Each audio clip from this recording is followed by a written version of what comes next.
ತಾಲೂಕು ಕಮ್ಮವಾರಿ ಸಂಘದ ವತಿಯಿಂದ ಕಾರ್ತಿಕ ಮಾಸದ ವನಭೋಜನ ಕಾರ್ಯಕ್ರಮ ಮಾನ್ವಿನಗರದ ಖಾಸಗಿ ವಿದ್ಯಾಸಂಸ್ಥೆ ಆವರಣದಲ್ಲಿ ತಾಲೂಕು ಕಮ್ಮವಾರಿ ಸಂಘದ ವತಿಯಿಂದ ನಡೆದ ಕಾರ್ತಿಕ ಮಾಸದ ವನಭೋಜನ ಕಾರ್ಯಕ್ರಮಕ್ಕೆ ರಾಜ್ಯ ಸಣ್ಣ ನೀರಾವರಿ ಹಾಗೂ ವಿಜ್ಞಾನ ತಂತ್ರಜ್ಞಾನ ಸಚಿವರಾದ ಎನ್ಎಸ್ ಬೋಸರಾಜು ಉದ್ಘಾಟಿಸಿದರು.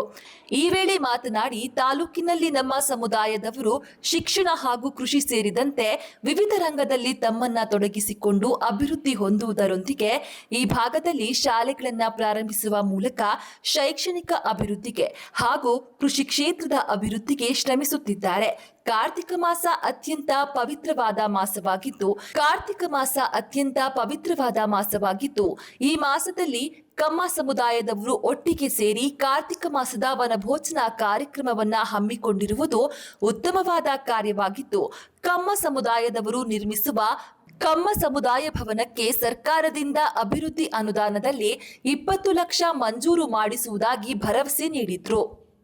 ಈ ಕಾರ್ಯಕ್ರಮದಲ್ಲಿ ಕಮ್ಮವಾರಿ ಸಂಘದ ವತಿಯಿಂದ ನಿರ್ಮಿಸಲಿರುವ ಅಂತಾರಾಷ್ಟ್ರೀಯ ಗುಣಮಟ್ಟದ ಶಾಲೆ ಹಾಗೂ ಕಾಲೇಜು ನಿರ್ಮಾಣಕ್ಕೆ 2 ಎಕರೆ ಭೂಮಿಯನ್ನ ದಾನವಾಗಿ ನೀಡಿದ ವೇಮಲೂರಿ ಸತ್ಯನಾರಾಯಣರವರನ್ನ ಹಾಗೂ ಬ್ಯಾಡ್ಮಿಂಟನ್ ಕ್ರೀಡಾಪಟು ರೋಹನ್ ಕರುಟೂರಿ ಹಾಗೂ ಅಖಿಲ ಕರ್ನಾಟಕ ಕಮ್ಮವಾರಿ ಸಂಘದ ಅಧ್ಯಕ್ಷರಾದ ಲಯನ್ ರಾಮಕೃಷ್ಣರವರನ್ನ ಕಾರ್ಯಕ್ರಮದಲ್ಲಿ ಸನ್ಮಾನಿಸಿ ಗೌರವಿಸಲಾಯಿತು.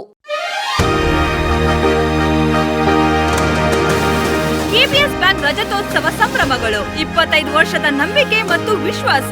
ಆತ್ಮವಿಶ್ವಾಸದಿಂದ ಮುಂದೆ ಸಾಗುತ್ತಿರುವ ಮಹಿಳೆಯರಿಗೆ ಬೆಂಬಲವಾಗಿ ವಿಶೇಷ ಯೋಜನೆಗಳು, ಗ್ರಾಮೀಣ ಜೀವನದ ಅಭಿವೃದ್ಧಿಗೆ, ಕೈವೃತ್ತಿ ಕಾರ್ಮಿಕರಿಗೆ ಮತ್ತು ಸೂಕ್ಷ್ಮ ವ್ಯಾಪಾರಿಗಳಿಗೆ ಸಾಲ ಸೌಲಭ್ಯಗಳು, ಅಲ್ಪ ಆದಾಯ ವರ್ಗಗಳ ಅಭ್ಯುದಯವೇ ಉದ್ದೇಶವಾಗಿ ಸೂಕ್ಷ್ಮ ವ್ಯವಸಾಯ ಮತ್ತು ಗೃಹ ಸಾಲಗಳು, ವೃದ್ಧರ ಸಂತೋಷಕರ ಜೀವನಕ್ಕೆ ಬೆಂಬಲವಾಗಿ ಠೇವಣಿಗಳ ಮೇಲೆ ಅತಿ ಹೆಚ್ಚು ಬಡ್ಡಿ ದರಗಳು, ಸಾಮಾಜಿಕ ಬಾಧ್ಯತೆಯಲ್ಲಿ ಮುಂಚೂಣಿಯಾಗಿ ಆಂಬುಲೆನ್ಸ್ಗಳು, ಶಾಲಾ ಬಸ್ಸುಗಳು, ನೀರು ಫಿಲ್ಟರ್ಗಳು, ನಿರಂತರ ಸೇವೆ ನೀಡುತ್ತಾ 25 ವರ್ಷಗಳನ್ನು ಪೂರೈಸಿಕೊಂಡು 1000 ಕೋಟಿಗಳ ವ್ಯಾಪಾರ ಗುರಿಯನ್ನು ತಲುಪುತ್ತಿರುವ ಬ್ಯಾಂಕ್ ಕೆಬಿಎಸ್ ಬ್ಯಾಂಕ್. ಖಾತೆದಾರರು ಮತ್ತು ಶ್ರೇಯಾಭಿಲಾಷಿಗಳಿಗೆ ಕೆಬಿಎಸ್ ಬ್ಯಾಂಕ್ ಅವರ ರಜತೋತ್ಸವದ ಶುಭಾಶಯಗಳು.